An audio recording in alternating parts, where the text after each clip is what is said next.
వాళ్ళు గొప్పోళ్ళైనా సరే వాళ్ళ వైపు చూడకూడదు.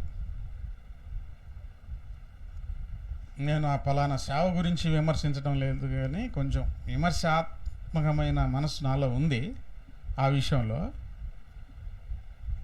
బాగా అభివృద్ధి చెందారు. ఒక్క సంగతి విన్నానండి, మాదిరి చూపించడం అంటే అన్ని విషయాల్లో మాదిరి కలిగి ఉండాలి.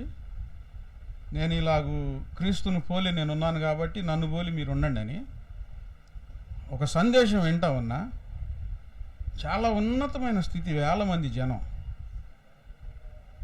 అడ్డగాడిదలు మాట్లాడుతున్నారు అన్నాడు. అంతే అంతే. ఇక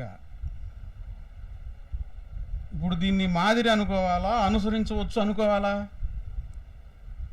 చెప్పండి. ఓ సంఘటన డేవిడ్ బ్రెయినార్డ్ గారి పుస్తకంలో ఉంది. అదే సంఘటన యేసన్న గారి సేవా అనుభవంలో కూడా జరిగిన సంఘటన.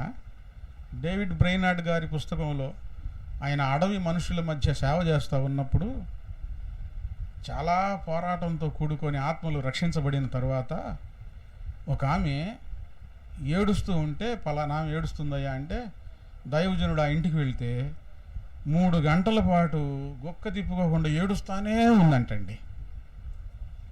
ఏడ్చి ఏడ్చి ఏడ్చి ఏడ్చి ఏడుపు ఆగిపోయిన తర్వాత, ఎందుకమ్మా అంత ఏడ్చావు, ఏమైందమ్మా అంటే, అయ్యా నా కొడుకుని, నా బిడ్డను అనరాని మాట అన్నానయ్యా, నా యేసయ్య గాయాలు రేపానయ్యా, బాధ కలిగి ఆయన్ని మరలా నేను సిలువేశాను, ఏడుపు వచ్చిందయ్యా అంటే, ఏమన్నావమ్మా అని అంటే, గాడిద అన్నానయ్యా.